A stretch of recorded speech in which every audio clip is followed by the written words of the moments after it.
Hello and welcome to the Gaggle, where we challenge and, if necessary, destroy media narratives. I'm George Samueli. It is now 9:10 p.m. in an extremely dark, wet, grim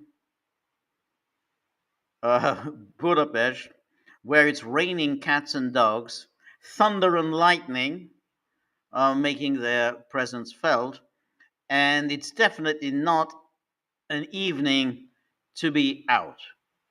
So, what better time than to do our Thursday live stream? So, thank you, everybody who has joined me.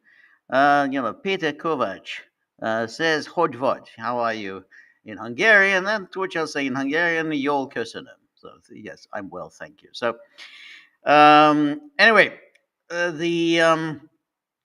a number of very interesting developments today.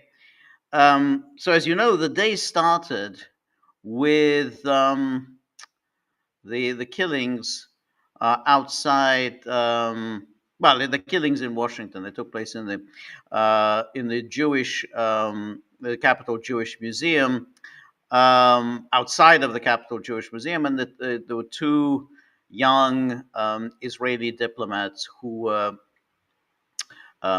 assassinated, and by somebody who was shouting slogans, free Palestine. Now, obviously, I mean, it's a terrible event. I mean, these are it's a nice, cute young couple who are now dead, and obviously, one feels badly for them, their families, and so on. However, the media coverage, and of course then the all the statements issued by the politicians always present this picture that Israel is this peace-loving state, peacefully minding its own business, just going about its everyday routine things, and lo and behold, some horrible person out of the blue killed these two young Israelis, or two young Israeli diplomats, because one of them isn't really an Israeli. I mean, one is a sort of German and Israeli citizen, and the other one is an American citizen. I'm not sure whether she has an Israeli citizenship, but she's an American citizen. But either way, they were both working for the Israeli embassy in Washington. So again, let's say, it just came out of the blue. Is just driven by anti-Semitic hatred, pure anti-Semitism, nothing else, just pure anti-Semitism, and so they all the ritual statements by all the politicians condemning this. Oh yes, there's no room for anti-Semitism. Now, what is quite striking when this kind of talk about anti-Semitism rears its head is how much it has now been accepted by the media, by all the pundits, by the politicians, by everyone who speaks on the matter, that if you are critical of Israel, then you are anti-Semitic, which of course it's the very definition of anti-Semitism, that and that every Jew in the world is supposedly representing Israel, and therefore Israel represents every Jew in the world, and so therefore anyone who criticizes Israel, then that person is obviously anti-Semitic. Now, Trump naturally came out with the truth. Let's take a look at what he said in his response to the killing, and Here's this truth that he sent out. And as these are horrible DC killings based obviously on anti Semitism. Why would it be based on obviously on anti Semitism? This person targeted two employees of the Israeli embassy in the United States, and he was chanting pro Palestinian statements as he did so. Again, obviously, nobody is condoning killings, no one's condoning violence, but in applying a little bit of common sense, you have to say that when Israel carries out this brutal, horrific, savage war against a largely defenseless civilian population in Gaza, um, deaths at least 53,000, probably much higher. But that's quite a whack. 53,000 in the space of 18 months. And when you do things like this, and you kill babies, you kill women, you destroy hospitals. Well, there will indeed be people around the world who are going to get very agitated. They will get very upset. And people who are very upset are liable to do very extreme, very dangerous, very bad, very reckless things. That's what, when people get emotionally overwrought, they will do bad things. Now, all that is just taken out of the equation, and we'll just say, oh, well, they just killed these two young diplomats driven entirely by anti-Semitism. And so Trump says this, based obviously on anti-Semitism, must end now. Hatred and radicalism have no place in the USA. Condolences to the families of the victims. So sad that such things as this can happen. God bless you all. Okay, so he says this again. Understandable that he would extend condolences to the families. It's understandable also that to say, no room for hatred and radicalism in the USA. Okay, fair enough.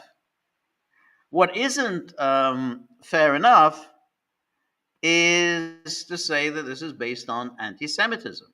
I mean, this is this thing, and Trump has been doing this. Trump, this continual thing, and this goes back to the definition of the International Holocaust Remembrance Alliance definition of anti-Semitism, and that somehow all kinds of criticisms of Israel count as anti-Semitism.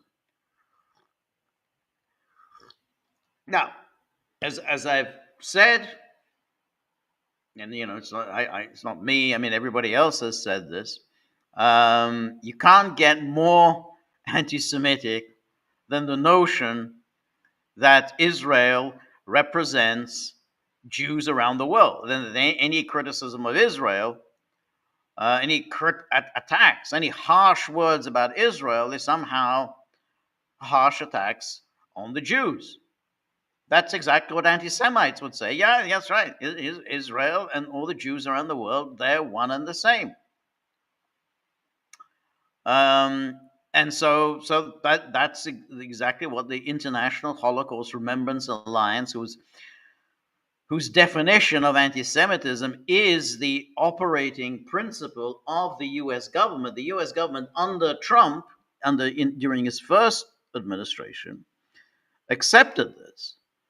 That and the definition of anti-Semitism is the one presented by this IHRA.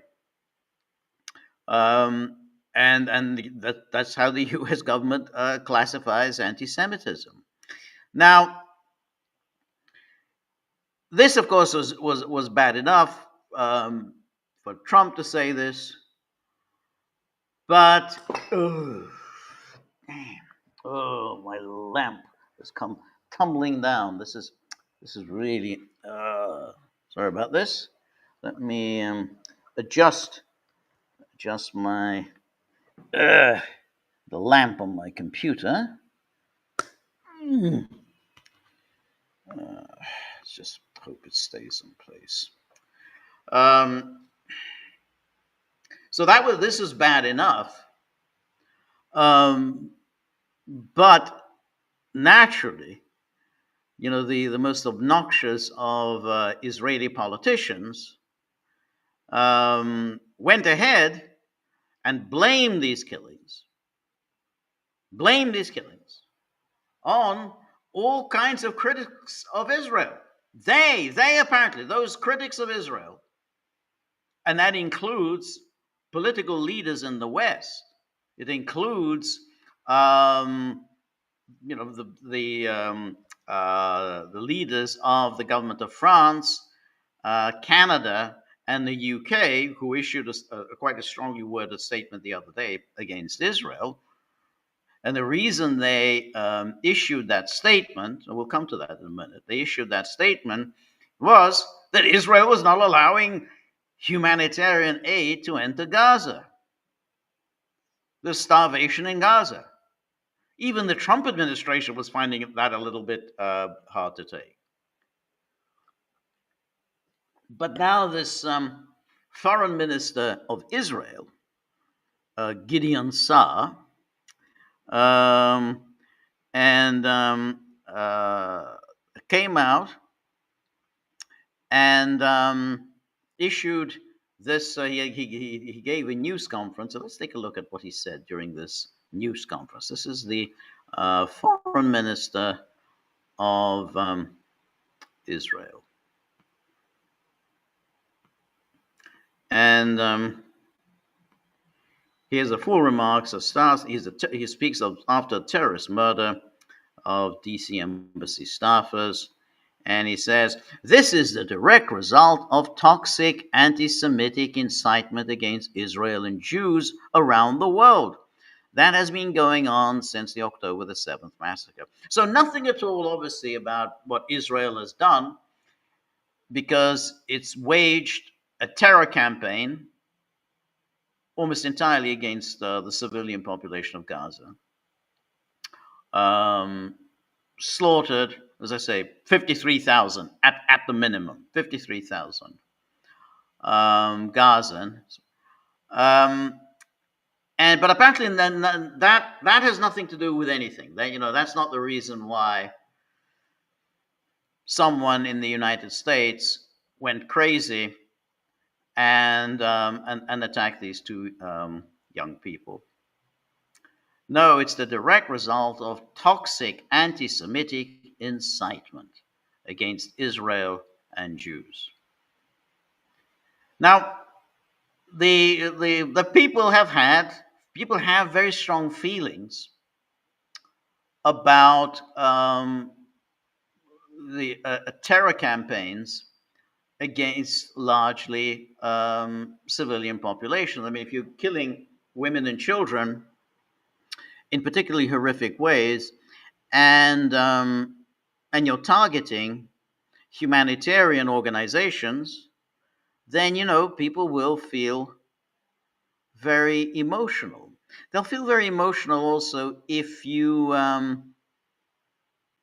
refuse to permit the transport of food, medicine, and hygienic products and everything else, all of which Israel has been reluctant to allow into Gaza. And remember, and I think this bears repetition, that nobody's actually asking Israel to provide food and humanitarian aid and medicine or anything else into Gaza. I mean, no one's saying, "Oh, I think Israel should cough up some money for this." All this food and medicine is already ready to go. The trucks are outside Gaza. They're ready to go. These have been provided by the United Nations, by the World Food Program. So it's not like anybody is asking, "Oh, could you actually provide some assistance to the people of Gaza?" No one's saying that. Just allow in the this food and humanitarian aid, and Israel is saying no. And what does Gideon Saar, the Israeli foreign minister, say? Direct result of toxic anti-Semitic incitement against Israel and Jews. And then he goes on, recently we have witnessed an unprecedented wave of terror attacks and attempts against Israeli missions around the world, with an emphasis on Europe. With an emphasis on Europe. Apparently, he's just not happy with the European attitudes towards Israel.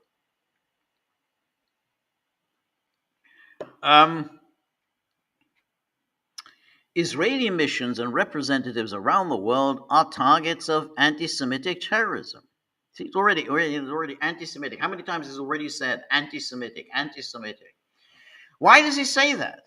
Because it has a particularly toxic connotation. Because if you say anti-Semitic, that means it is an irrational hatred directed against all Jews around the world. Now, obviously, anything that's targeted against Israel is targeted against Israel. It's not targeted against the Jews around the world. And of course, they know this, but they know that if they keep saying anti-Semitic, then people are shocked by it. And that's why you have to keep repeating it. And there comes a point at which people, critics will stop saying, hey, you're confounding anti-Israelism, anti-Zionism with anti-Semitism. People just give up. That's the whole point. That's why you always need to repeat these things, because eventually it will be accepted. And that's what's happened. Everyone's now accepted, or no, I'm not saying everyone, but many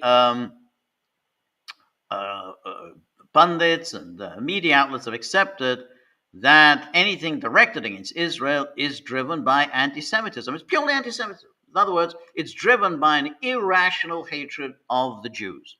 It's not driven in any way by what Israel has done, what Israel is doing. It's just simply driven by an irrational hatred of the Jewish people. And so that's what it's an anti-Semitic terrorism. There is a direct line connecting anti-Semitic and anti-Israeli incitement to this murder. Note again how he said incitement. Who is inciting violence against Israeli diplomats? Who has done this? They don't really do it. They say, but that's again, they're always confounding these things to suggest that those who criticize Israel are calling for violence against Israeli diplomats. That's just again, which nobody has done. And nobody has called for any kind of violence against the Jews. And this person, his name is Rodriguez, Elias Rodriguez, the alleged killer. He chanted pro-Palestinian slogans, and he targeted two representatives, so to speak, of the Israeli government. I mean, they were working at the embassy, so I guess you could take them as representative of the Israeli government. He didn't go and just shoot up some random Jew somewhere. He didn't go to a synagogue and start killing the members of the synagogue. Anyway, he says this incitement is also done by leaders and officials of many countries and international organizations, especially from Europe. So now he's being explicit. This is the Israeli foreign minister. He's being explicit here. This incitement is done by leaders and officials of many countries and international organizations. So he's saying that the leaders of countries are responsible for this murder in Washington, D.C. The leaders and officials of many countries, they are inciting this violence against Israeli diplomats.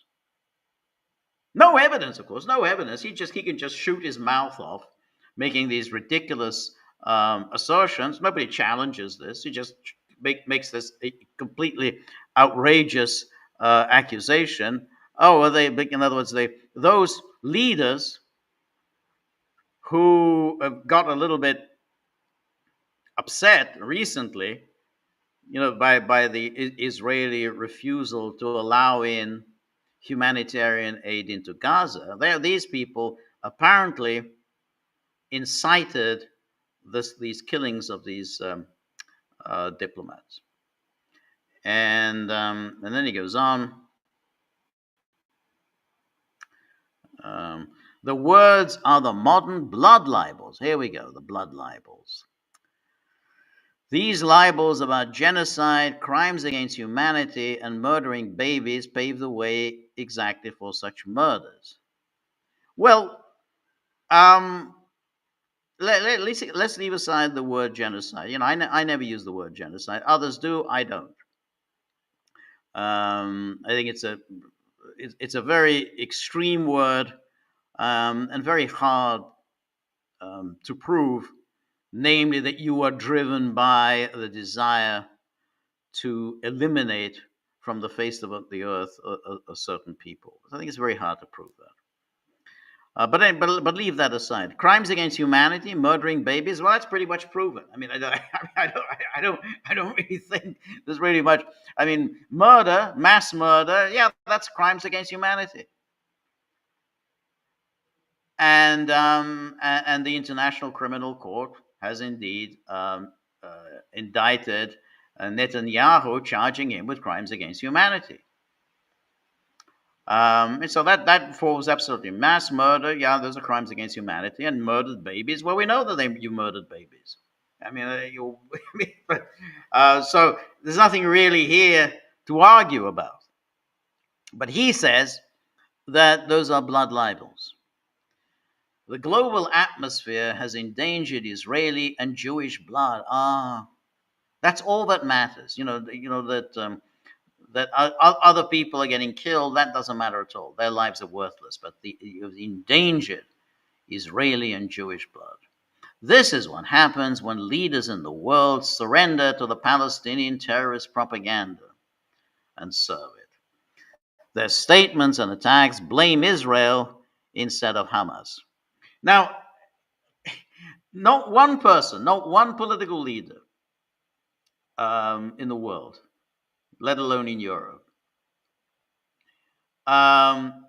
lets an opportunity go by without condemning Hamas. Even those politicians who do come out with harsh words against Israel, they will always combine that with even harsher words against Hamas. The whole idea that no one blames Hamas is just, again, this Israeli foreign minister just lying, outright lying. And says Hamas started the war on October the 7th, is solely responsible for the war's continuation. Again, we don't need to rehearse the arguments about, of course, the war did not start on October the 7th, and that's again just the Israel lobby's propaganda that there was nothing at all before October the 7th. It was just peace and harmony in Gaza. So you think, hey, funny. I mean, I seem to remember, we've had this war in Gaza has been ongoing for years and years, but apparently no, it all just started on October the 7th. Solely responsible for the war's continuation, and is solely responsible for the suffering of Israelis and Palestinians alike. I say today to these leaders and officials, stop your incitement against Israel, stop your false accusations, strengthen Israel in its historic battle against the axis of evil in the Middle East. Now, here then, so what is it that he is responding to? Well, what happened was during, as I say, during this week, some political leaders in the, particularly in Europe, but also Canada, they just basically had enough. Issued quite a strong statement against Israel, and the United Kingdom finally said that it's postponing. That's all. It's postponing any talks about creating a free trade agreement with Israel. I mean, imagine all this time they've been negotiating this free trade agreement. It's become quite embarrassing, and so they'll say, well, okay, we're not, given everything you're doing, I think we're going to put on the back burner this free trade agreement. Anti-Semitic. That's anti-Semitic. That is anti-Semitic. You say that we can't go on negotiating a free trade agreement when you're not allowing in humanitarian aid to Gaza. Not even no one's asking you to provide humanitarian aid. Just let it in. It's there. It's in the trucks outside Gaza waiting for you to let it in, and you're not doing it. Anyway, this was the statement that was issued by the leaders of France, the UK, and Canada. And one thing I should say before I want to get to this statement is that the other day the Israelis did something quite unusual. They shot at diplomats. They shot at diplomatic mission. Now, I don't think this guy in DC was motivated by that, but that one should just recall it didn't make very much of a splash in the media, but there was a diplomatic visit to the Yenin refugee camp in the West Bank. There were diplomats from a number of countries, including France and Italy, and I think China. And the Israelis shot at this mission. They said, "Oh, there was somehow, they were not following the proper route or whatever." They shot at it, and both the French government and the Italian government summoned their respective Israeli ambassadors to protest. Hey, you shot at our diplomats. Well, how do you do that? They were not on a diplomatic mission to look at conditions in this refugee camp at Yenin in the West Bank, and you shot at them. So just before we get to all the issues about this horror and anti-Semitic and just completely irrational hatred of the Jews, so Israel just 2 days ago did something very, very unusual. It shot at a diplomatic mission. It was a warning shot. Well, look, it's a warning shot, but next time they might kill someone, and no doubt. Israel will then say, well, we had to do it because these were anti-Semites. And, never again, never again. Israel will do whatever it can do to defend itself, because, everybody in the world is anti-Semitic and is driven by the desire to exterminate the Jews of the world. So they're justified in killing diplomats. That's it. So that was the other day. But anyway, here then is this statement from, and really this statement, which Israel is so upset about is very mild. I mean, this is so. This is we strongly oppose the expansion of Israel's military operations in Gaza. The level of human suffering in Gaza is intolerable. Yesterday's announcement that Israel will allow a basic quantity of food into Gaza is wholly inadequate. I guess. They're going to let in about 3 trucks, to feed close to 2 million people. We call on the Israeli government to stop its military operations in Gaza and immediately allow humanitarian aid to enter Gaza. This must include engaging with the UN to ensure a return to delivery of aid in line with humanitarian principles. And then we call on Hamas to release immediately the remaining hostages they have so cruelly held since October the 7th. So here they are again. I mean, there's nothing here that is so outrageous. They say yesterday's announcement that Israel will allow a basic quantity of food into Gaza is inadequate. Well, of course, it's inadequate. We call on the Israeli government to stop its military operations in Gaza. Well, that would be nice, but they're not going to do that. And immediately allow humanitarian aid to enter Gaza. So that's this of course is the blood libel. It's a blood libel. And then the Israeli government's denial of essential humanitarian assistance to the civilian population is unacceptable. You think? And risks breaching international humanitarian law. Let's say it risks breaching international humanitarian law. Well, you kind of wonder. I mean, so in other words, what they're saying here is that Israel hasn't yet breached international humanitarian law. So since October the 7th, Israel has yet to breach international humanitarian law. But now, at this very moment, Israel is at risk of breaching international humanitarian law.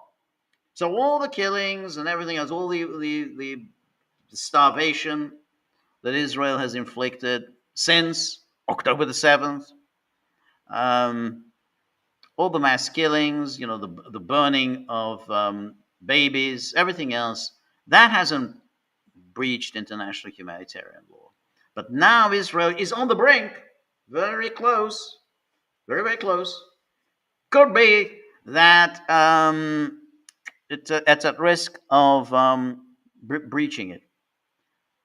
So this letter that this Israeli foreign minister is so upset about. I mean, this letter says it risks breaching international humanitarian law.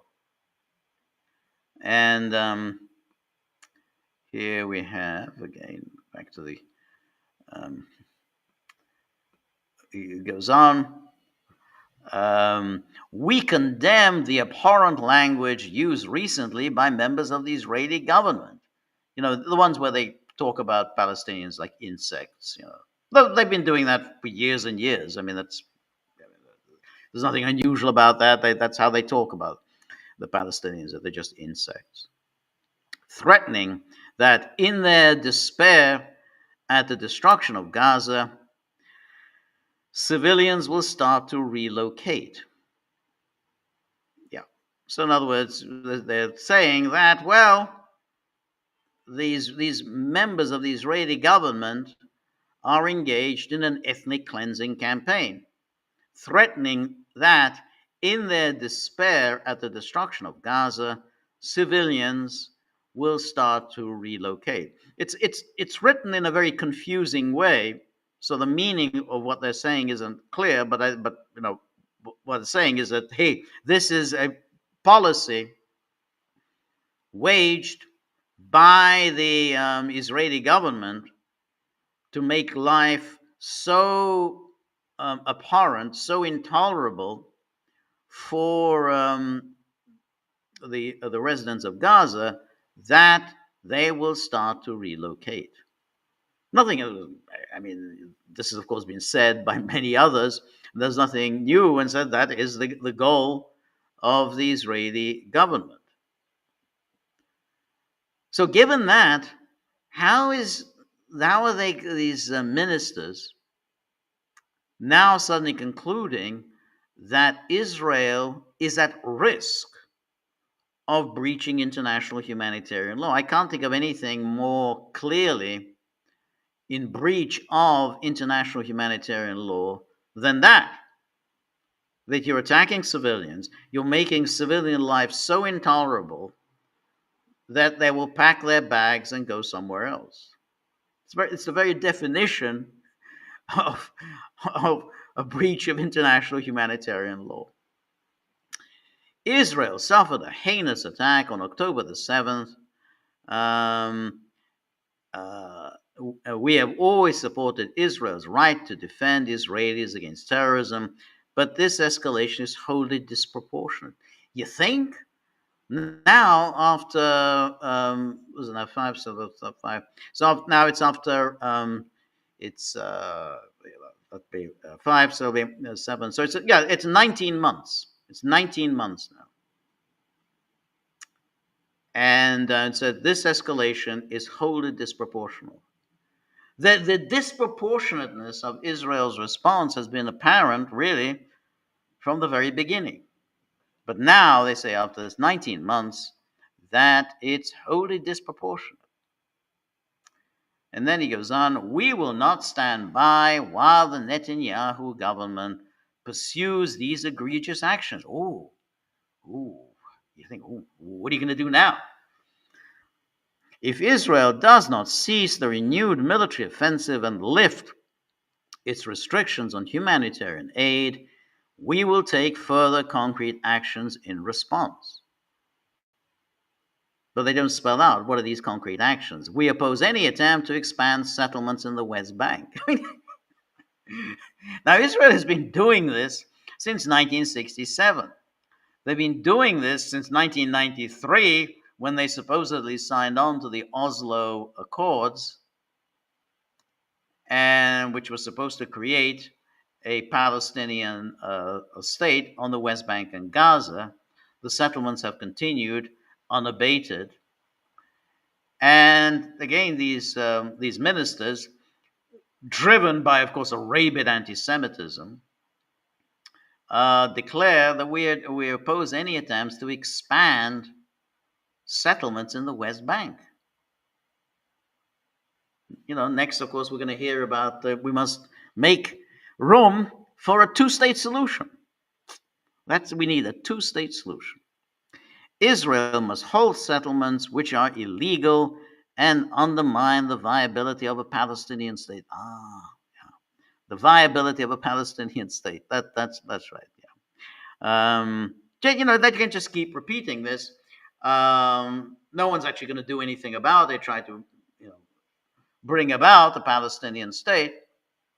Macron keeps threatening that he's going to recognize the independent state of Palestine. He said he's threatening. He continues to threaten. It never happens because, if you were to recognize an independent state of Palestine, he would have to say, well, where is this Palestinian state going to be?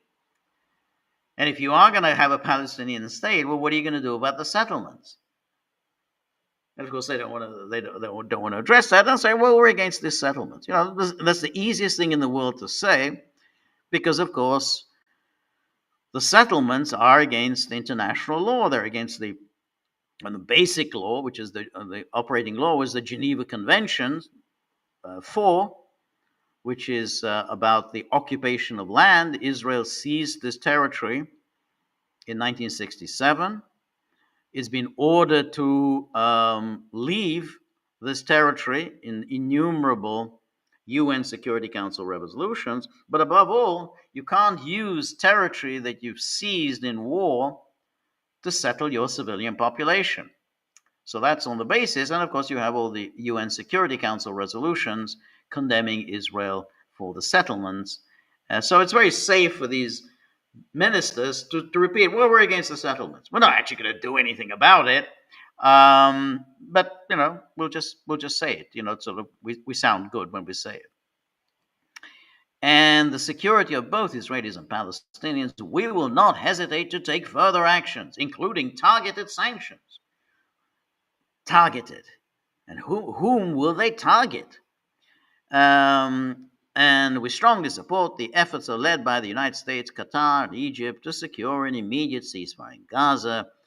It's a ceasefire, the release of all remaining hostages, and a long-term political solution that offer the best hope of ending the agony of the hostages and their families, alleviating the suffering of the civilians of Gaza, ending Hamas control of Gaza, and achieving a pathway to a two-state solution. Finally, we got there. This is the two-state solution. And then these negotiations need to succeed, and we must all work towards the implementation of the two-state solution, which is the only way to bring about long-lasting peace and security.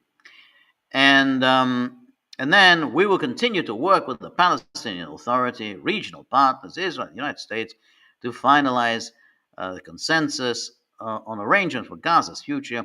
Building on the Arab plan, we affirm the important role of the high-level two-state solution conference. That's it. Just keep repeating two-state solution, and then magically it's going to happen.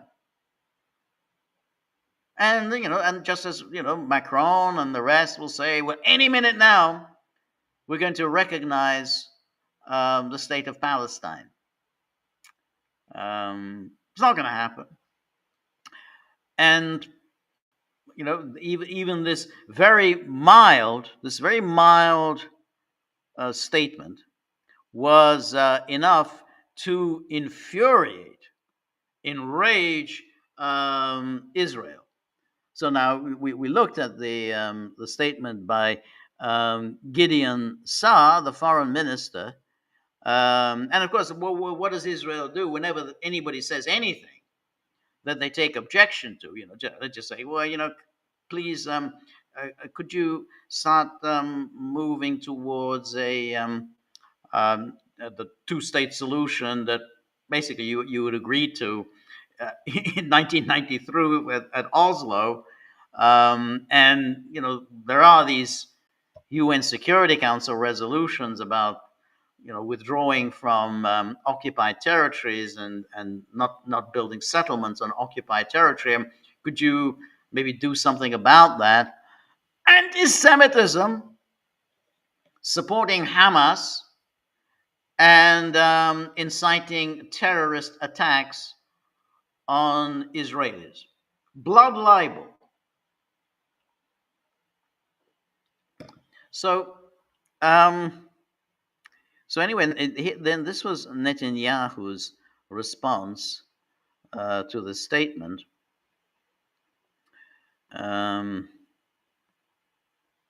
By asking Israel to end a defensive war. It's a defensive war.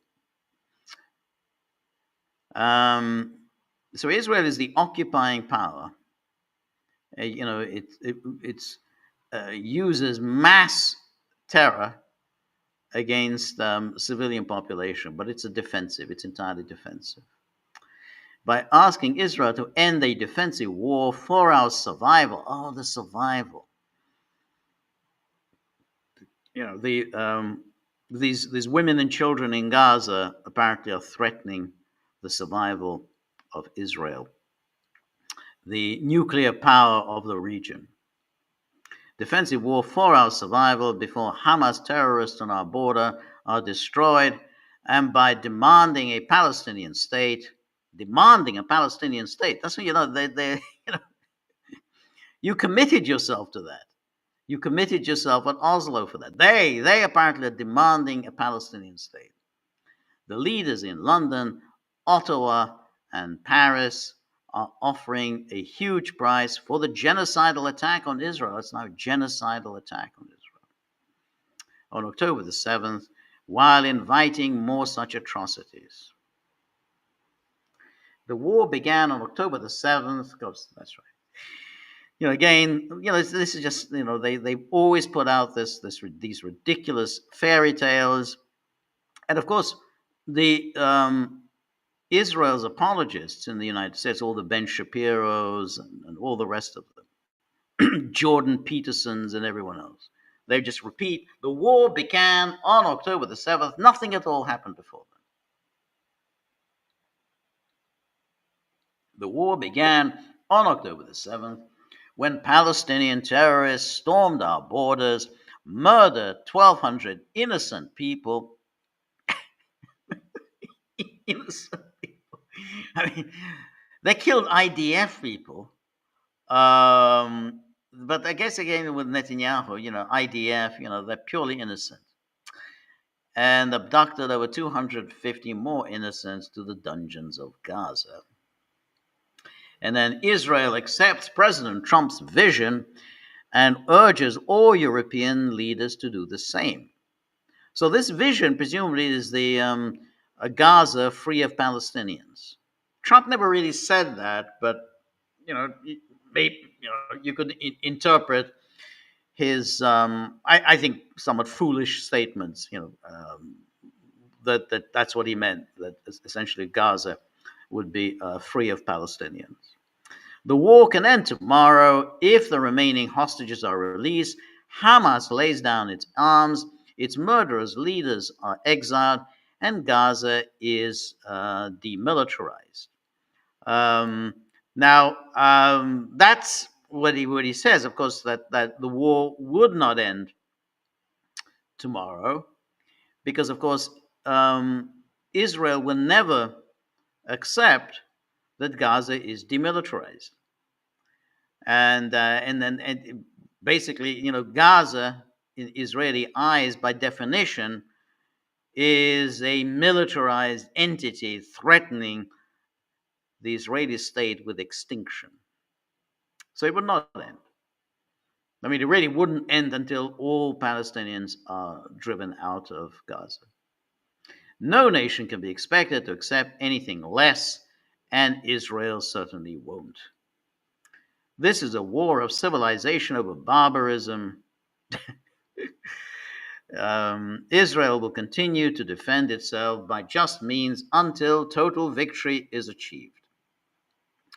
And then, now this is from Politico, saying that, so what's happening in Europe is that somehow there are governments in Europe that are really getting very embarrassed by what's going on. And what's really upsetting the governments is that there's no real prospect of this Israeli onslaught on Gaza coming to an end at any time soon. So when Netanyahu recently declared that he's actually going to move in and occupy Gaza,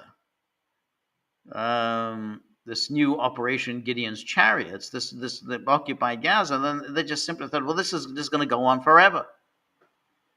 And so some European leaders are just getting exasperated. So we have this Dutch minister, EU-Israel deal must be reviewed over Gaza aid dispute. So all this time we've had these negotiations about an EU-Israel deal. And Caspar Veldkamp warns he will not support the renewal of an EU-Israel deal unless humanitarian law is taken into account. Dutch Foreign Minister Caspar Veldkamp warned that the EU needs to urgently review its association agreement with Israel to make sure it's in line with rules on respecting humanitarian law. So they're actually negotiating an association agreement with Israel. So this,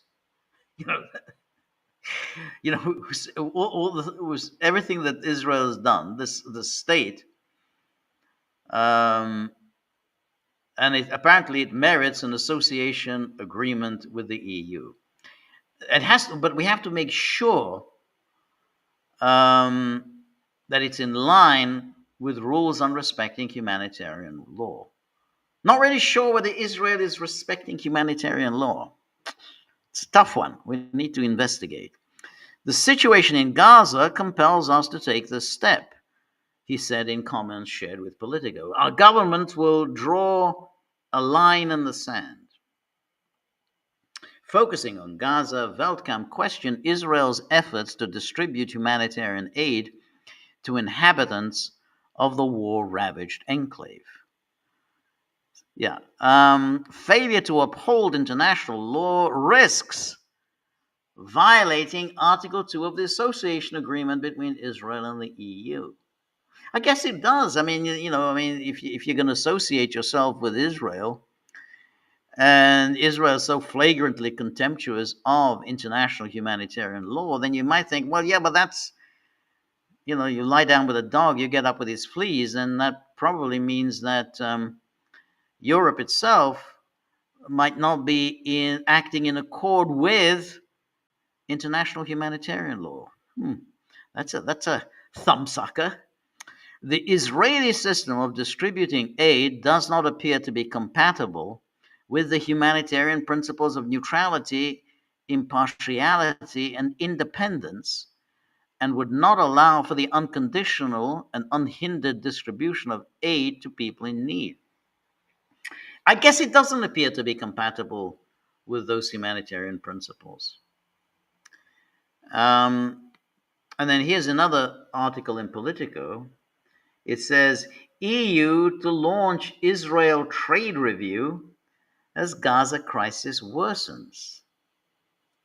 And Kaya Kallas, the hapless, useless, spastic, who is the EU foreign minister, so to speak, pressure is necessary to change the situation. The EU will review its political and economic agreement between Israel and the European Union over the catastrophic situation in Gaza. So they're going to review it.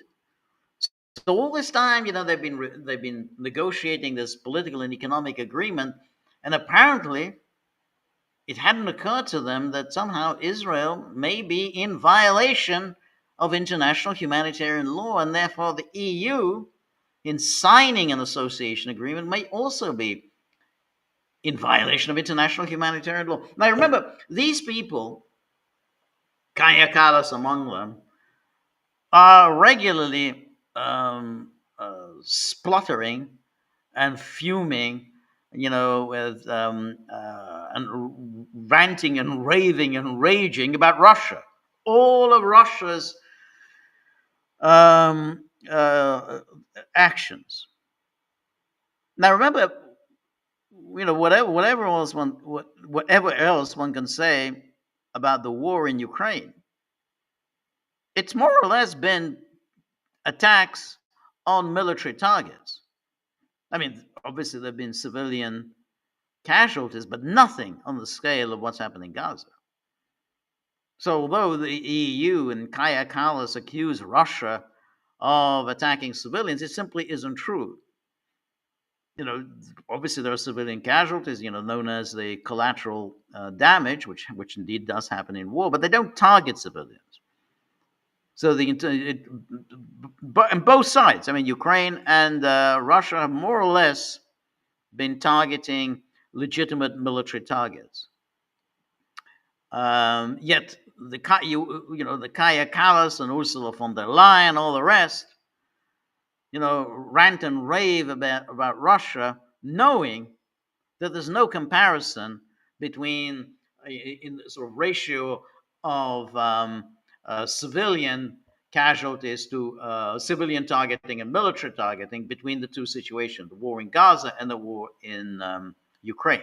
The war in Ukraine, largely attacks on legitimate military targets. Here, it's almost all attacks on civilian targets. Israel has for weeks blocked aid from entering the besieged strip before allowing in a small amount of the past few days, which is yet to be distributed. The UN warned earlier on Tuesday of imminent mass starvation, sounding the alarm that 14,000 babies are at risk of dying in the next 48 hours. So that's the UN. And while Israel is spluttering about these two young diplomats, here's the UN saying that there's likely to be mass starvation. About 14,000 babies are at risk of dying in the next 48 hours. And of course, Gideon Saar and Ben Gvir and Smotrich and Netanyahu and the rest, I couldn't care less about this. It's only Israeli lives. That's all that matters. 14,000 babies, who cares? And Carlos says the situation in Gaza is catastrophic. The aid that Israel has allowed in is, of course, welcome. It's welcome. That's very good. It's welcome. But it's a drop in the ocean. Aid must flow immediately without obstruction and at scale because this is what is needed. I've made these points with my talks with Israelis. I wish she'd said my Israeli friends, just to show which side she's on, just with my talks with Israelis. Also, I've had talks with UN and the regional leaders as well. Pressure is needed to change the situation.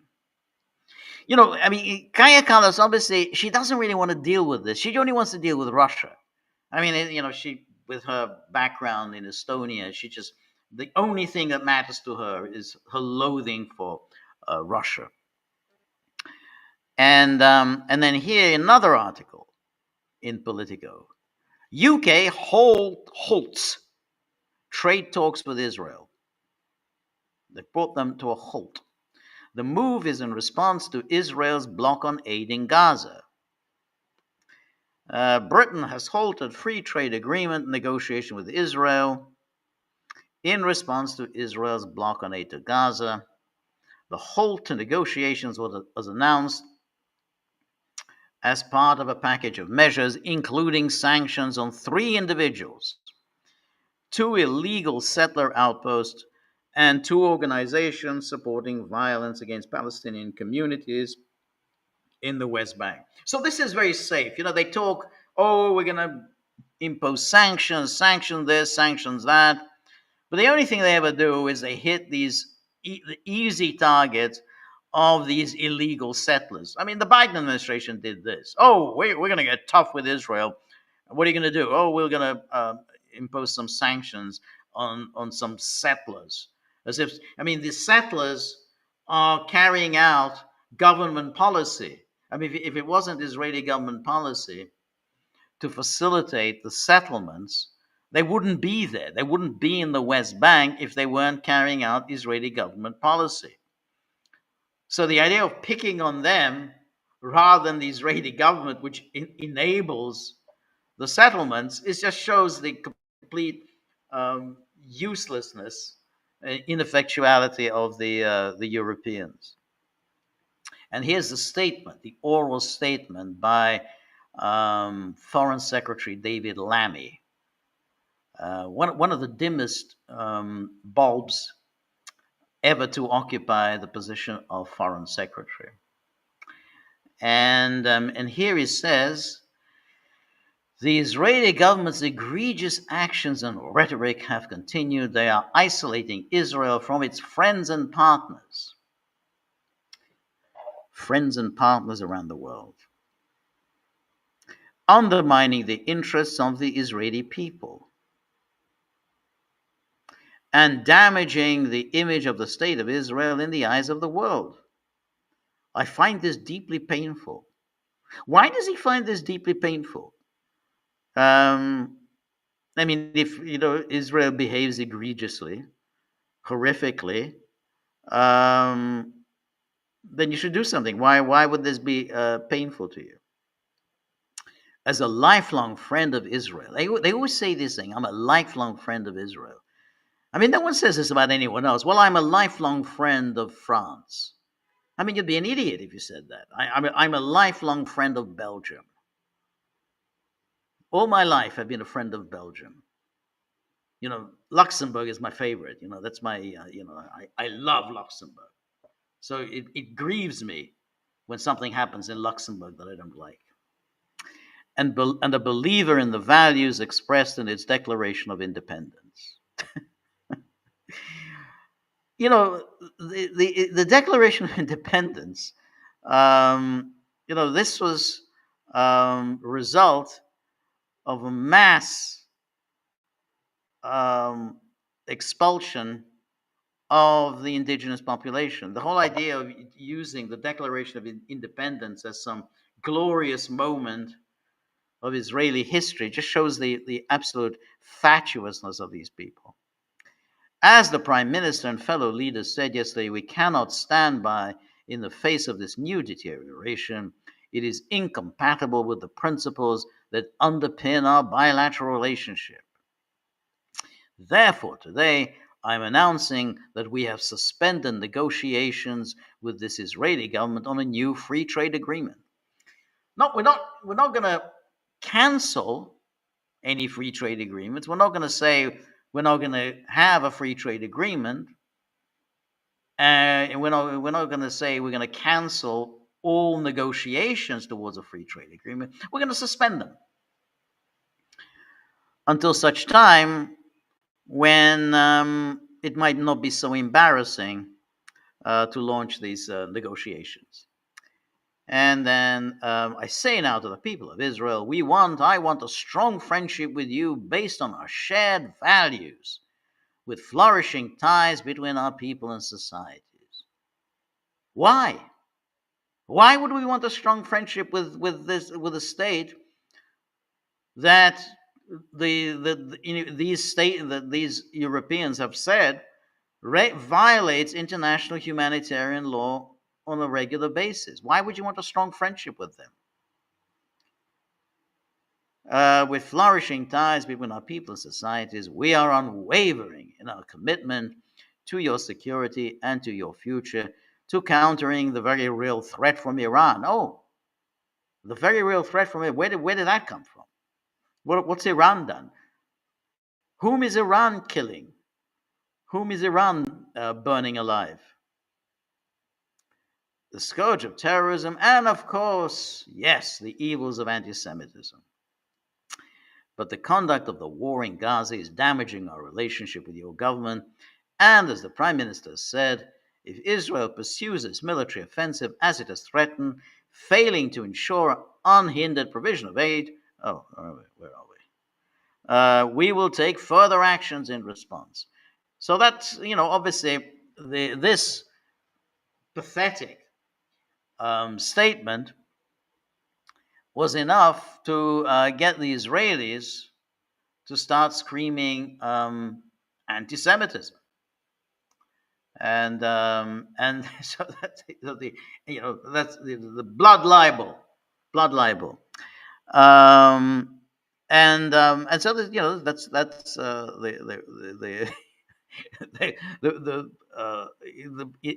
what causes it's an incitement to violence. And then Israel can obviously breathe a sigh of relief that they don't really have to worry about anything very much, because the worst thing that happened is they get this very feeble statement. And the moment anyone issues this feeble statement, Israel cries, anti-Semitic. You are inciting violence against Israelis, and of course inciting violence against Jews. Now, notice that this killing in D.C. Comes a day after the killings in Spain of Andrei Portnov, who had been an aide to Viktor Yanukovych. So Viktor Yanukovych, the legitimate president of Ukraine, who was toppled in an armed coup against the legal, legitimate government of Ukraine. The armed coup supported, sponsored by the EU governments, and of course by the Obama administration. Anyway, Portnov had worked for Yanukovych, and then after the overthrow of Yanukovych, then Portnov spent some time in Russia, spent some time in Austria, came back to Ukraine, I think in 2019. I think he was presumably hopeful that Zelensky will fulfill his campaign pledges. I mean, right, this is what is so egregious about Zelensky, because remember in 2019, when he won overwhelmingly the presidential election, he won it on the platform of reconciliation with the breakaway provinces in the Donbass, and reconciliation with Russia. So he promised that. Now he hasn't fulfilled, to say the least, he hasn't fulfilled any of those promises. So that's why an election would be most appropriate. Now, the media will say, "Oh no, we got the Constitution. Of course, the Constitution does not prevent an election under the conditions of martial law. And there's nothing. They passed a legislation. The Verkhovna Rada passed legislation that there would be no elections under martial law. They can do that, but don't say it's in the Constitution. There's nothing in the Constitution that says you can't have an election during martial law. So that's just a lie. But in any case, given that he hasn't fulfilled the agenda that he promised, that when he won his overwhelming victory in 2019, then an election would be most apt. But anyway, so then Portnov went back to Ukraine, and then at some point he left Ukraine. I mean, I would imagine with good reason. And he was in Madrid, and he was shot dead. It was clearly a hit, a professional hit. I think several people were involved in this assassination. He'd been obviously staked out because he was dropping off a child at this American school in Madrid, and he was shot dead just as he had dropped off his child. And lo and behold, the killers escaped. The killers escaped. The Spanish police don't know who it was. And the Spanish police then issued a statement saying that we think it may be a gangland hit. A gangland hit. They're on the case to find this gangland hit. Now remember, he was on the Andrei Portnov had been on this Ukrainian hit list. The list of people that Ukraine is essentially threatening with execution, and Ukraine has been doing that. Ukraine, of course, has executed a number of people. They conduct these assassinations quite effectively. One has to say they are quite effective. These assassinations, they're quite successful. Amazingly, they're always accusing Russia of carrying out assassinations, but the assassination that Russia's supposedly behind always fail. And they always just bring that up. Oh, Russia tried to assassinate the CEO of Rheinmetall. Well, why they would want to assassinate the CEO of Rheinmetall? No, it was never clear. If you kill the CEO of Rheinmetall, he's going to be replaced by another CEO. What difference does he make? And then, of course, we have the Skripals, deadliest nerve agent known to man, but failed. So it's always Russians always fail, or Navalny failed, and so on. But the Ukrainians, when they carry out these assassinations, and they do them very effectively. And clearly, that the European authorities, the Spanish authorities, have no interest at all in investigating this. They've said, oh, it's a gangland hit. What's the basis of saying that this person, who had been actively involved in Ukrainian politics, quite a young man still, I mean, he's in his 50s, he had worked for Yanukovych, had been actively involved with Yanukovych. He had fled Ukraine, um, and and is clearly someone who could be thought of as a potential, member of a post-Zelensky government. Now, I don't know whether he can be president, but he would certainly. I mean, if we're talking about regime change in Kiev, which is what the Russians want, and will probably be a part of any kind of a settlement in Ukraine. So obviously, you need the some potential, figures who could be members of this government. Portnov is clearly one of those figures. He seems to be young. He's politically active, seemingly relatively ideologically flexible in terms of his past political activities. I mean, he had worked for Yanukovych, as I say, but he had also worked for Yulia Tymoshenko. So he'd worked for others.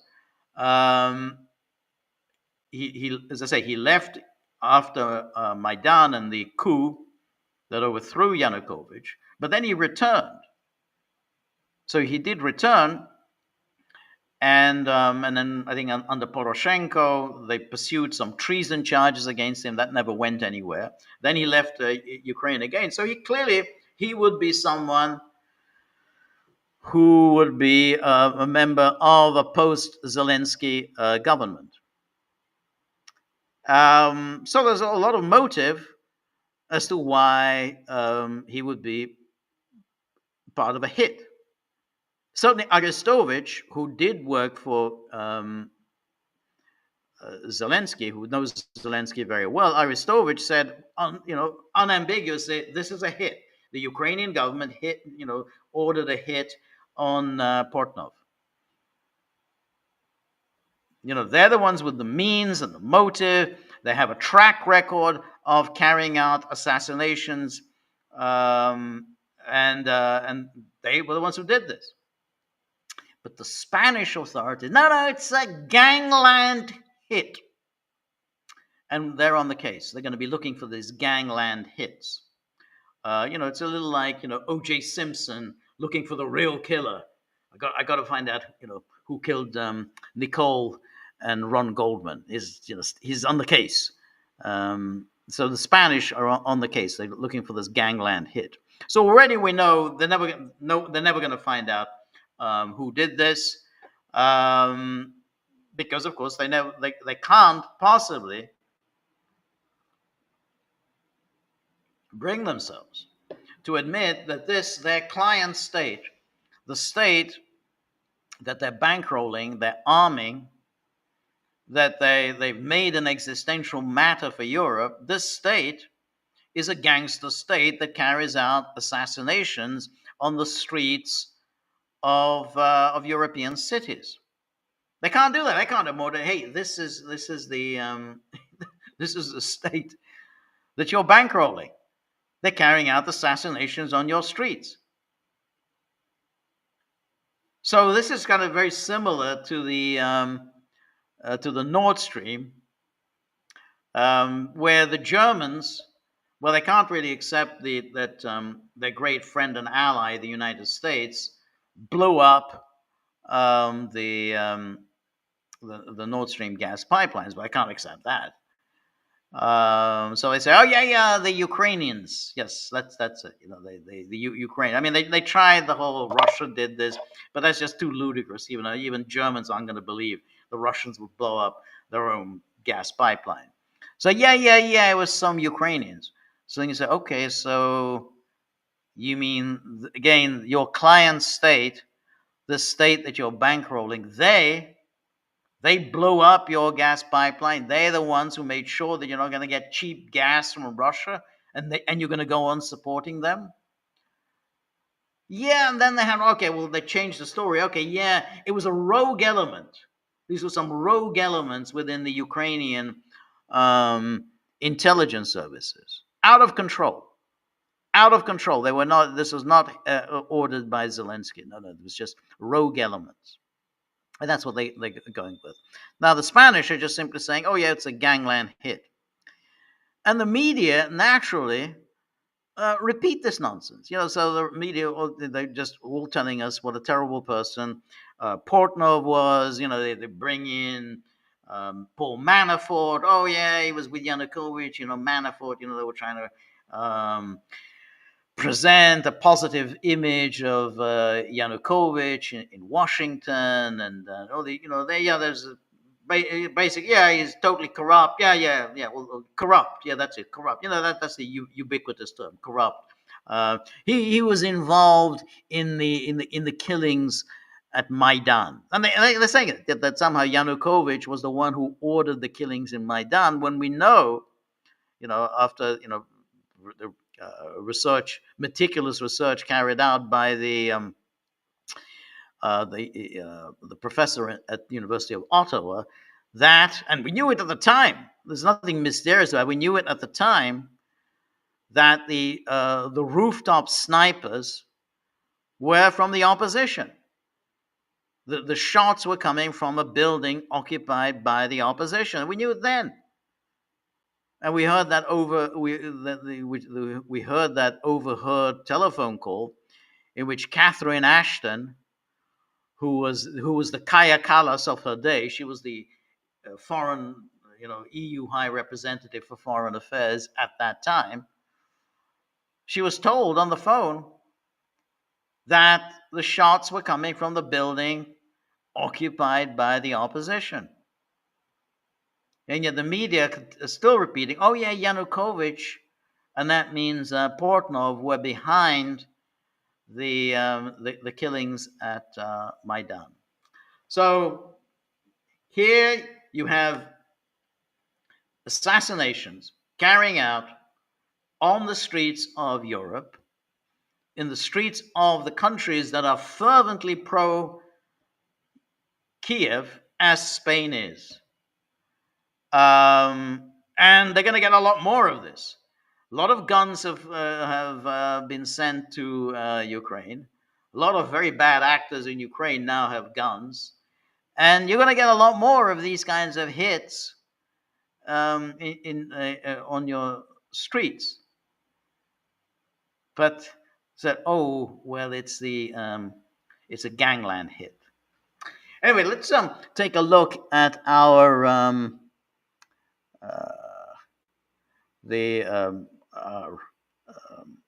locals page. This is the the people who worry about the dogs and what these might do to me, because the dogs who guard the tip jar with their lives. Indeed, the dogs insist that they are the only ones who are doing actually any work, and so that they need to be rewarded, and they feel that they're not being rewarded, and it's my fault.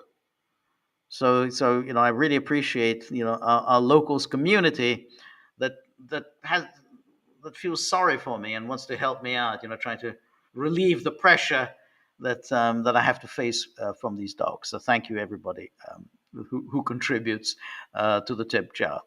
So Robert, from New Jersey, says, hello from an unseasonably cold and rainy New Jersey, which resembles the dreary Budapest you often describe.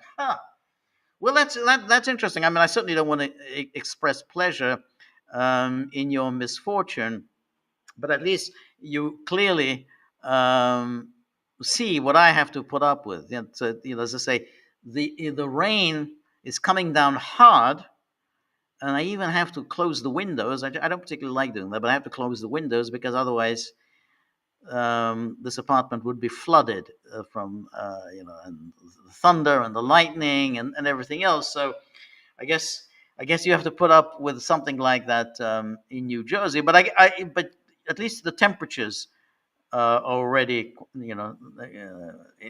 much nicer than the temperatures here. Here still it's still uh, pretty chilly.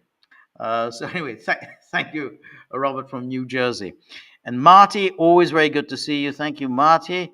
Merry Thursday, George and Gagglers. And Marty has posted a picture of Kaya Kalas looking particularly, befuddled and flummoxed.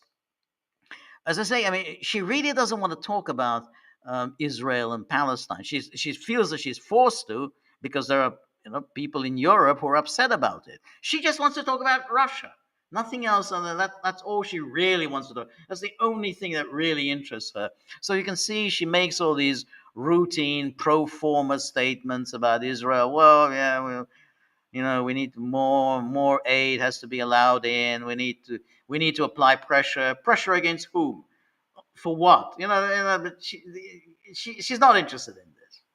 And she but but I have to say again, and I repeat myself, the Baltic states, who hate uh, Russia with a passion, they did extremely well in the Soviet Union. They did very, very well. And the Baltic states did better in Soviet times than they're doing now. I mean, that's something that's lost. They're doing actually very poorly in the European Union. Economically, they're doing very poorly. They're losing population. People are leaving. They have very high suicide rates. They are impoverished in comparison with the glory days that they had in the Soviet Union. And Kaya Kallas herself, she came from this very privileged Soviet elite family. She grew up with material comforts around her.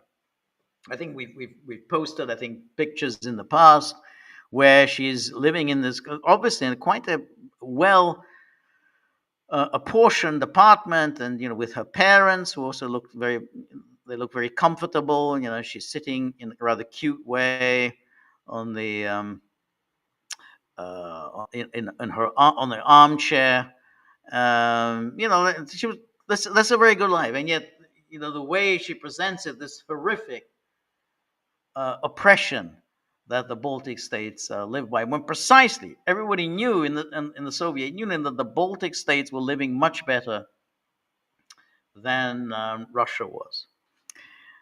Anyway, thank you so much, Marty, as always. And where are we? Yep.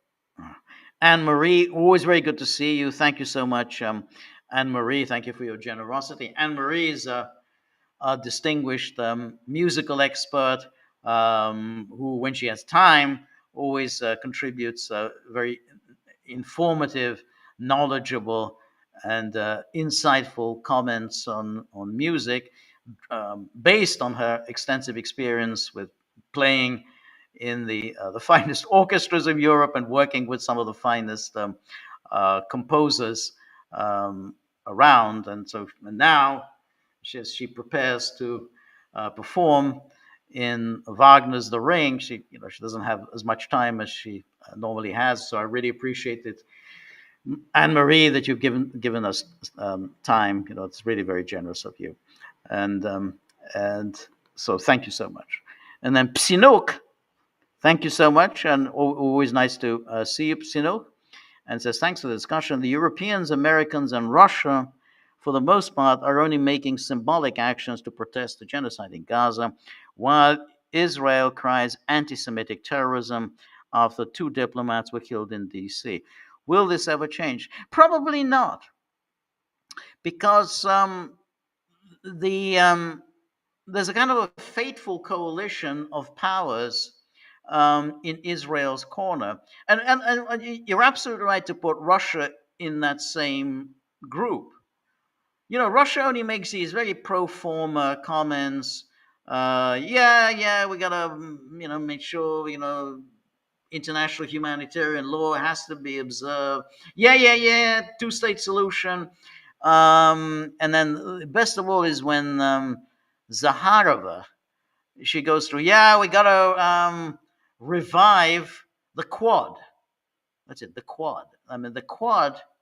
Let me think. I mean, there's always there's always a formula that the Russians use. Because there was some moment in the recent past where apparently there was a diplomatic movement. There never really was. And they bring back those golden days of this diplomatic movement. But the Quad was just a few years ago. It involved the United States, Russia, the United Nations, and the EU. It didn't really achieve anything, but that's what the Russia does. Yeah, we got to restore the diplomacy of the Quad. It didn't do anything. And one has to say that back in the day, back in the Soviet era, there was an opposition to Israel, because the Soviet Union was involved in the Middle East, and the Soviet Union did have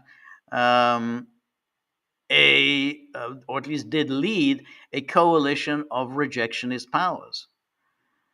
And the Soviet Union broke off diplomatic relations with Israel in 1967 and didn't restore them until really pretty much the last days of Gorbachev. So there was an opposition to Israel, and the Soviet Union was a leading member of the kind of international consensus that demanded that Israel withdraw from the occupied territory and Israel recognize the legitimate rights of the Palestinians. And the Soviet Union was a key part of that. That there has to be a two-state solution. Now, this invocation of the two-state solution oozes insincerity. Nobody believes that David Lammy thinks that the two-state solution has any chance of coming about. Nobody believes that Mark Carney and Macron have any interest at all in the two-state solution. I mean, they just say this, yeah. Any minute now, we're going to recognize a Palestinian state. We don't know what lands will comprise this Palestinian state. Yeah, but any minute now, we're going to do it. We need to move towards a two-state solution. It's just nothing. And as I say, so this is the European position, and there always are moments when Israel's actions are so egregious, so cruel, that some Europeans really get very uncomfortable with it, and they start getting upset, and saying we need to do something. And out of the woodwork comes Kaya Kallas, who says, I'm on the case. I'm going to talk to my Israeli friends and see if we can get them to agree to something. And then Israel says, yeah, all right, we'll let in some humanitarian aid, and they say, yeah, fine, great, we've got it. We've got the deal. And that's it. And nothing much happens, really. I think Russia plays no role at all in any of this. China plays no role in any of this. The only thing that matters ultimately is the United States. And I think, as we've discussed, the United States really couldn't care less about the Palestinians. Absolutely couldn't care less.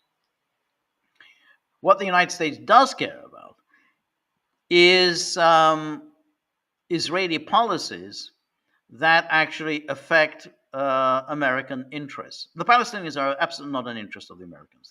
That's it. Just doesn't, not an American interest. But when it comes to Iran, and Israel is threatening now, I mean, that's what Axios led with the story, that Israel is threatening to attack Iran's nuclear facilities. Then I think Americans get involved, because then they get nervous, because then they're getting sucked into a war against Iran. Then American facilities in the Middle East might be in danger. American military installations might be in danger. And there could be all sorts of instability in the Middle East, instability in the oil markets. And then the Americans start thinking about that. And that's why when it comes to Iran, the Americans tell Israel, knock it off. We're going to handle it. We're not going to let you do the running. That's why I just don't believe that all the stories that Israel is about to attack Iran. Israel is not going to do it unless the United States is involved. Israel is not going to get itself in the situation of facing Iranian retaliation without an American backup. It's just not going to happen. So because then Israel is on its own against Iran, and so that ain't gonna happen. So that's why when it comes to that, then the United States tells Israel, knock it off. When it comes to Syria, notice what's happened in Syria. Israel is not at all happy with this new regime in Damascus because they think this new regime is essentially a tool of Turkey. And so they're getting uncomfortable with essentially Turkey extending its reach into Syria, and therefore Turkey getting very close to Israel. So Israel is very unhappy about that. And they went to Trump, Netanyahu went to Trump and said, hey, can't you apply some pressure against Turkey to push them out of Syria? And Trump said, no, I'm not going to do that. Because, then it becomes important. Turkey is an important NATO member and so on. So again, when it comes to that, Turkey, Israel doesn't get to have a say in Washington. When it comes to Iran, again, the Americans make the shots. When it comes to even the tariffs, Trump said, I'm not lifting tariffs against Israel. So Israel has this one thing that it can do whatever the hell it wants, and that is when it comes to the Palestinians. When it comes to that, when it comes to you do whatever you can do to the Palestinians, kill them, slaughter them, starve them, drive them wherever, the Americans don't care. Just don't mess with Iran, because then that gets us into a war with Iran, and that's a problematic. So, I mean, it's a very cynical policy, and I've said this before, and I think Gagglers kind of complained and suggested that I was being very cynical and I was justifying a cynical American policy. I'm not. I'm just trying to discern how the Americans are thinking about this, and that somehow I think the Americans distinguish between the Palestinians and everything else in the Middle East, and that it's only on this one thing that the Israelis have absolutely blank check, and that's where Netanyahu often makes a mistake, because he thinks that he has so much power in Washington that he can actually dictate U.S. foreign policy on other things, but he can't. Just as he was unable to stop the JCPOA under Obama. Obama just went ahead and signed the JCPOA. He ignored Netanyahu. In the same way, when he suggested bombing Iran, Trump said no. When he asked Trump to do something about Turkey and Syria, Trump said no. So it's just this one thing. Now, but of course, it's when it comes to Palestinians, it's tragic. I mean, it's just, and you're absolutely right, Sinok, that, well, what does Israel do? Well, it just screams anti-Semitism. And it knows that this ridiculous screaming is then echoed in the media, because they just say, oh yeah, this is anti-Semitic. It's now become this de rigueur of identifying criticism of Israel with anti-Semitism. So anyway, thank you so much, for your contribution. Appreciate that. So Robert, thank you as always, Robert. Sorry about New Jersey. So Robert says, it seems to me from a Hayekian lens, Jewish culture appears to contain emergent patterns where outgroup provocations, often unconscious, reinforces victimhood, which unifies the group.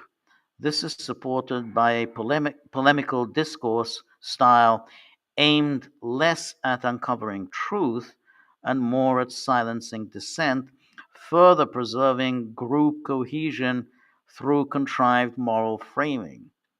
Zionism is the endpoint towards which this polemics tends. And that's an interesting question. Uh, I think that there's something to that. It's a very interesting thing because I remember the way back when during the 1967 war, you had the cry went up that the Arabs are all determined to push the Jews into the sea. They're just going to drive them into the sea.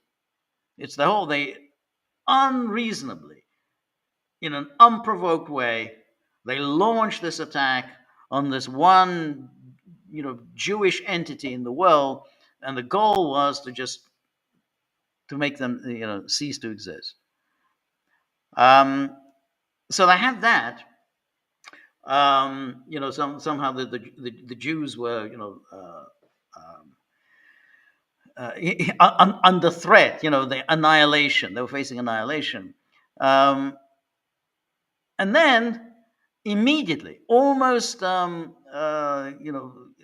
without pausing for breath, after the victory in that war, the Jews began celebrating and congratulating themselves on this fantastic victory. So no more, they were saying, well, Jews were always identified with being these very bookish, weedy, kind of Central European, glasses, reading books, listening to music. They were easily bullied, bullied by anti-Semites, and suddenly, we're not like that anymore. We're tough guys. We're stronger than anyone else. Anyone messes with us, we beat them to a bloody pulp. And this mentality that no more weedy violinists, no more weedy, bookish intellectuals with glasses that we used to be. Now we're these tough guys. So anyone messes with us, they get a bunch of fives, they get or missiles, or we bomb them to smithereens. And this served to justify everything that Israel subsequently did. Anyone tries anything with us, and we destroy them. But at the same time, so having first said, well, we're these tough guys, and we now terrify everyone around us. We're still these victims. You just turn it around. We're still these, we're still those weedy, Jewish guys who used to be picked on the street corners by, these thuggish anti-Semites, like in the streets of Europe, who used to bully us. Now, we're still constantly under threat. We're still the victims. And so. This is how they've had this completely deceitful narrative, whereby they can justify this barbarity, the savagery they unleash against their neighbors, this constant war that they wage against their neighbors. And the reason they do that is that, well, otherwise we're back to being these, these weedy, bookish types, and everyone's going to just beat us up on every street corner. It's a clever trick how they do it. Now, the victimhood is, of course, thoroughly dishonest. It's the whole thing is a lie. I mean, everything about it is a lie. I mean, the whole very existence of the state of Israel, that there needs to be a homeland for the Jewish people. Well, then why aren't the Jews living there?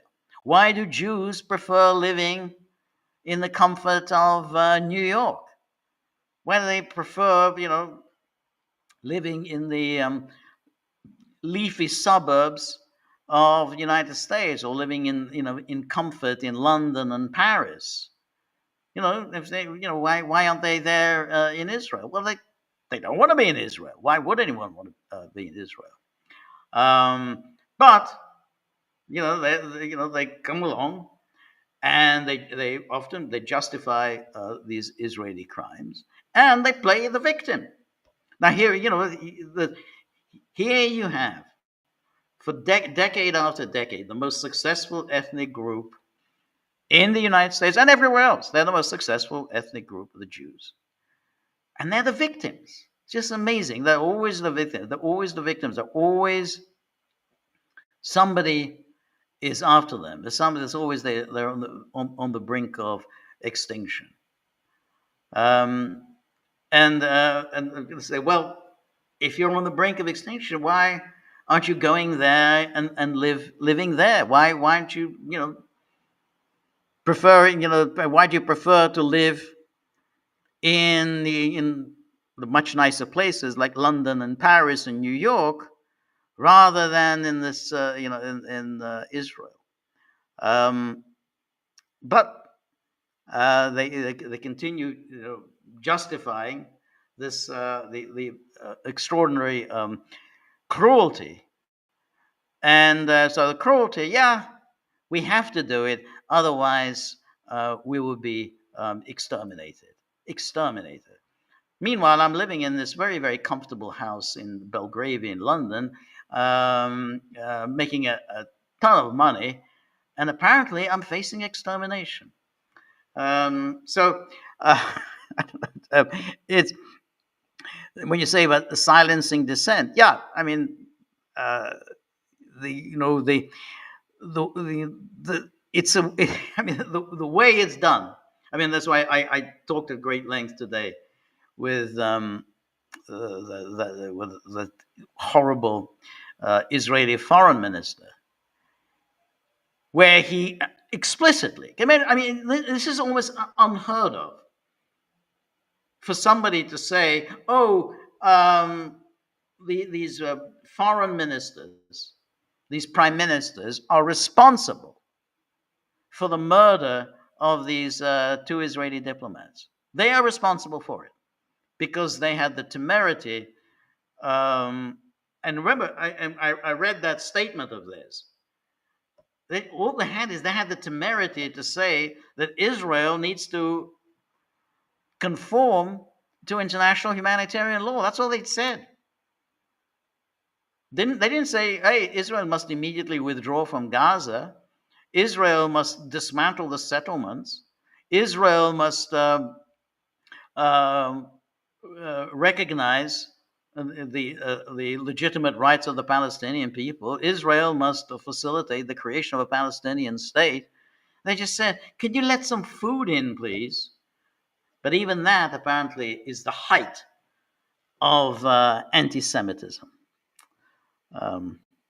So yeah, that's I mean, they've been playing this game for many years. It works for them. I mean, it's very clever. I mean, you'd have to say it's a very clever argument, and its opponents, I think, have not been quite so clever. And so and but it's sufficient. I mean, this cry. As soon as I saw the news about these killings in DC, so okay, well that's it. That silences that the whole momentum that we'd had this week, the momentum of these, well, we got to stop these negotiations about an association agreement with the EU. We've got to stop the free trade talks. Um, we're going to issue a statement demanding that Israel lets in humanitarian aid. That's just going to end. That's it. That's boom, gone. The only thing now that matters, the only issue that matters, is the death of these two diplomats. That's it. Nothing else matters now. That's it. And I knew then. Oh, that's it. Forget all the whole momentum of that statement and the free trade agreements, association agreement. No. All that's gone. Humanitarian aid. No one's going to talk about that. All we're going to do is talk about these two diplomats and the rabid, rampant anti-Semitism stalking the world. Anyway, thank you so much, Robert, as always. So Psinok then asks, are the Russians unwilling or unable to topple Ukrainian regime? It's amazing how he flies all over the world so freely. Yes, it is amazing. But if you remember,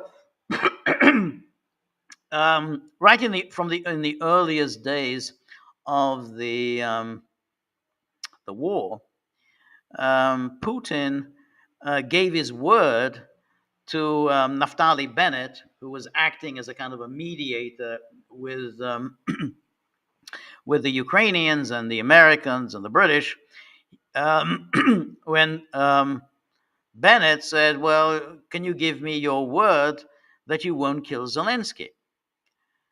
And Putin apparently gave him his word. He gave him his word. He said, asked him twice, hey, will you give me your word that you won't kill Zelensky? And Putin said, I give you my word, I won't kill Zelensky. So I think Putin, having given his word that he's not going to kill Zelensky, now apparently thinks that, my word is my bond. That was my, I said that was my bond. I will not kill Zelensky. Now, at the time, I was very puzzled by this because I don't quite understand why he would give his word that he's not going to kill Zelensky. I'm not saying he should kill Zelensky or that he shouldn't kill Zelensky, but why would Putin give his word?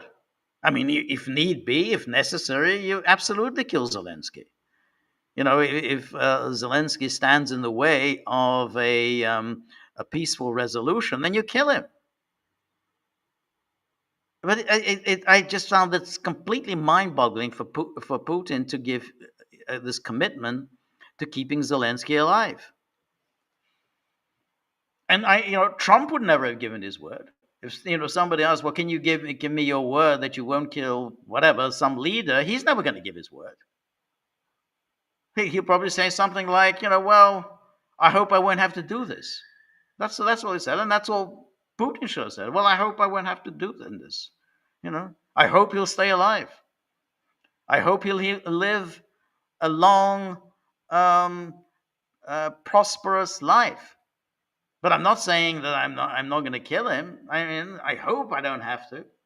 But he gave his word, and so I guess now, having given his word, Zelensky can just go flying around wherever he does, without facing any repercussions. And again, the Americans would never have done something like this. Can you imagine if, when they were bombing Yugoslavia in 1999, Milosevic had decided, I think I'm going to fly to Moscow to talk to my good friend Boris Yeltsin. But Yeltsin wasn't actually his good friend. But let's say you would have, that at least Yeltsin was a better friend than than NATO. He'd have been shot out of the sky if he tried to do that. You imagine, well, Saddam Hussein, he'd have been shot out of the sky if he tried to go anywhere. Same with Gaddafi.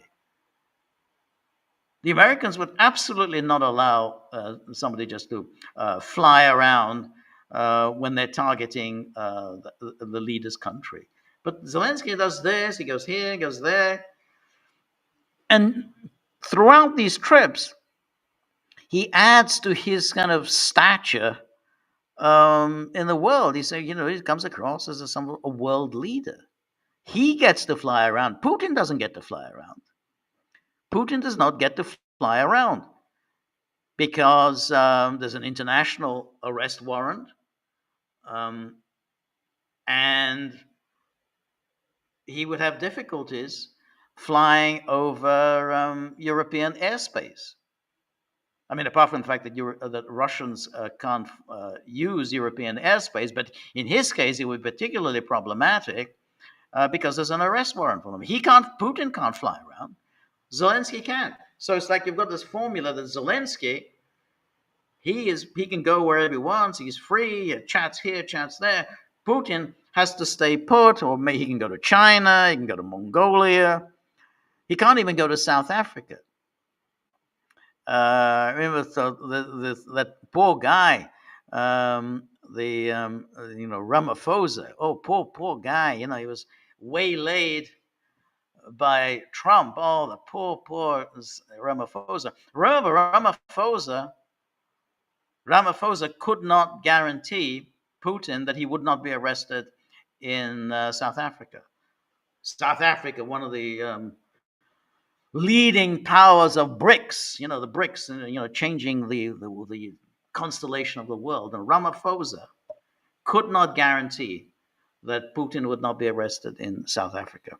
That's, one of the leading members of BRICS.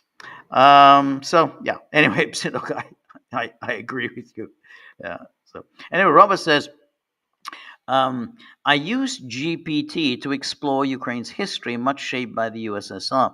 Stalin added nationalist, anti-Russian populations via annexation in 1939, Galicia, Volhynia, Bukovina, Bessarabia. Yes, absolutely. Could one make the case that Western governments are now paradoxically defending Soviet-imposed borders by way of their support for Ukraine? Oh, that's absolutely right. That's exactly what one can say, because that's exactly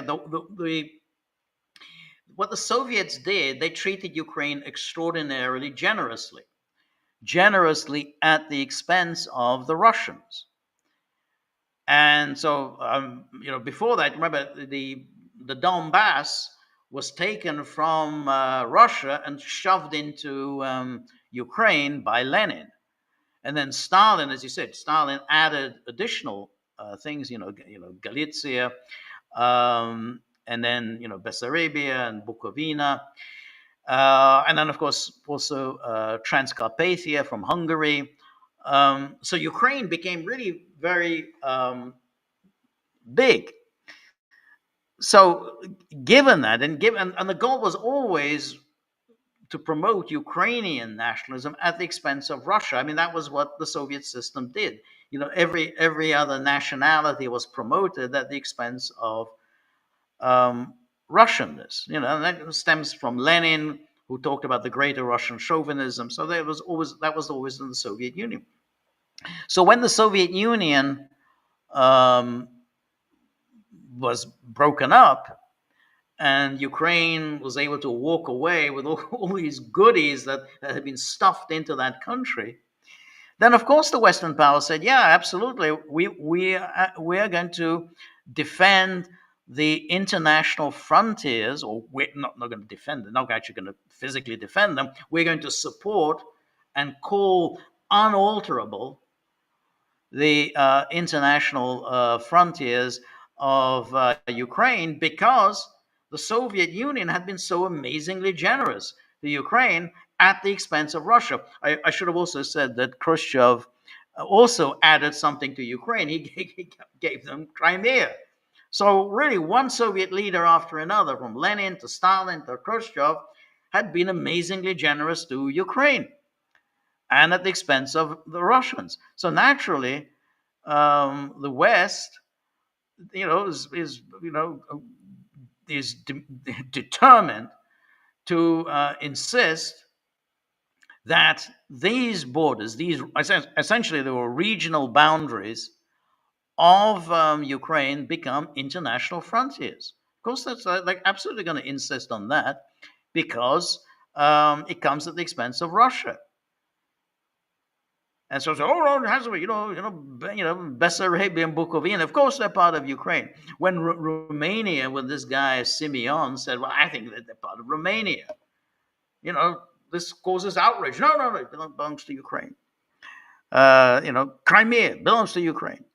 So everything that was handed out to Ukraine, and therefore what Ukraine had in December 1991, at the time of the dissolution of the Soviet Union, the West says, absolutely, this is the international frontiers of Ukraine. We will support the completely arbitrary, unfair, unsustainable boundaries drawn up by the Bolsheviks, whom we have been told are terrible people and that we have to hate. We have to hate the communists.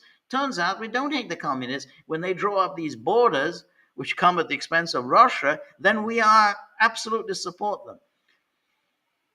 I mean, something similar happened in Yugoslavia, where Tito supported the every other nation at the expense of the Serbs. The Serbs are obviously the most populous nation in Yugoslavia, so Tito tended to fatten up and support the boundaries of all of the other republics.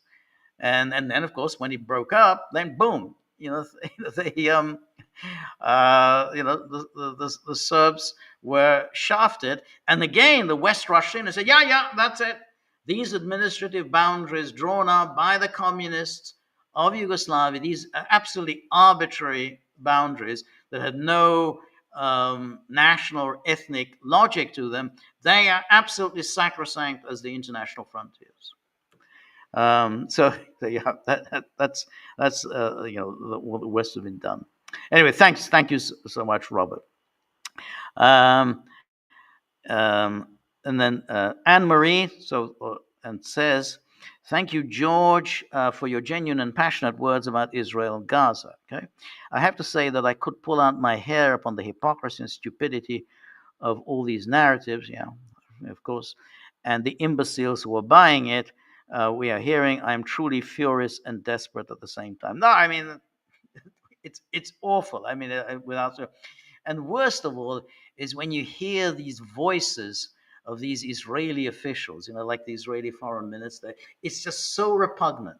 It's so deceitful. And they come along, they appear on television, and they just say, and no one ever challenges them, and they talk about anti-Semitism, a blood libel. Israel, is a peace-loving country.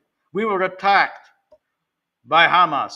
Hamas launched this war. And they say this absolute lie after lie after lie. And they justify, and they use these lies to justify the most horrific crimes. And they never get challenged on them. And they, over and over again, they're just allowed to do this and allowed to throw around that lie, the blood libel, so to speak, that any criticism of Israel is anti-Semitic. It's irrational. It's just based upon a hatred of the Jews. Frankly, yeah, no. Oh, I don't like. I don't like to see babies burning. You just hate the Jews. That's the only reason you don't like to see babies burning. You just have an irrational hatred of the Jewish people.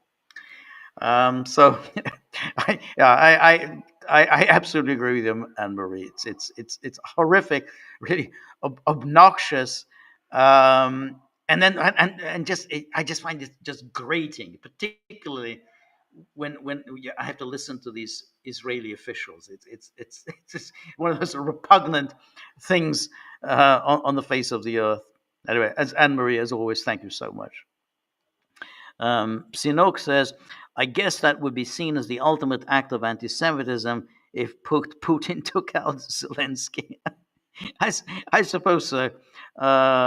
Would love to see Joe. The media would spin to see the media would spin that. Putin doesn't seem to like a very good. Doesn't seem like a very good wartime leader. No, I absolutely right. I don't think Putin is a wartime leader. And to be honest, I think the way he talks about Zelensky is that, well, I told Zelensky, you're not really a good Jew because you're supporting these Bandera types. What the hell are you doing?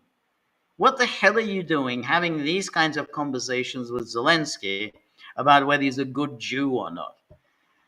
Because Zelensky, Zelensky has never been at all interested in Jewishness, his Jewish identity. None of that has ever interested him. He was a total opportunist, a kind of slimy, deceitful, money grubbing creature who was created by Kolomoisky, but also obviously created by NATO powers. And he doesn't care about any of that. I mean, the idea that you're going to have a discussion with him, well, I don't think you're a good Jew because you are rehabilitating Bandera. I mean, it's pathetic. You don't talk to this guy. This guy has allowed himself to be a creature of NATO. He has led his people to a total disaster, and you should have taken him out a long time ago. And then not have these stupid discussions whether he's a good Jew or not. So anyway, but yeah, but you're right. I think probably if he killed Zelensky, yes, Putin would be described as anti-Semitic, and yeah, he's not a good wartime leader. He's not Stalin. Stalin definitely had his flaws, to say the least. He was a good wartime leader, and he did. He led his people to a great victory. I think we're in the fourth year of this war, and certainly Putin hasn't really.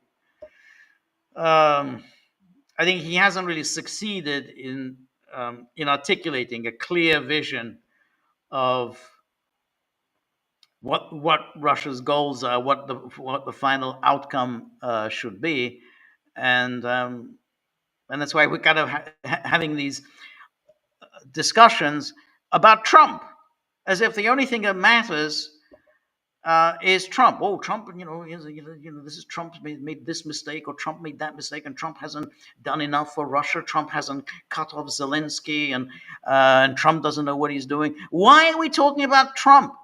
This war is Russia's to win. Russia has to win this war. That's it. Russia launched the so-called SMO on February the 24th, 2022. It's Russia's war to win. And yet, when I'm go on all these discussions and panels and whatever, we're all talking about Trump. Oh, well, Trump is being really stupid, and Trump isn't doing that, and Trump should do this, and Trump should cut off Zelensky, and everything else. And why is Trump sending arms to Ukraine and so on? Yeah, never mind what Trump is doing. It's your war. You have to win this war. Forget Trump. So, anyway, so. And then Psinok says, I guess that would be seen as the ultimate. Oh, yeah. So that's right. So anyway, I think my time is up.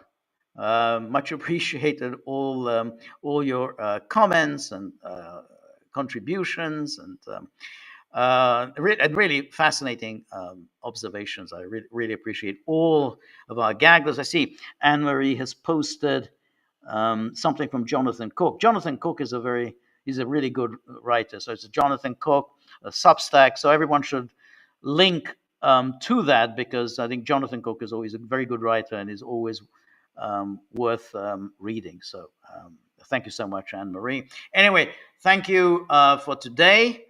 Thank you, everybody who has put something into the tip jar.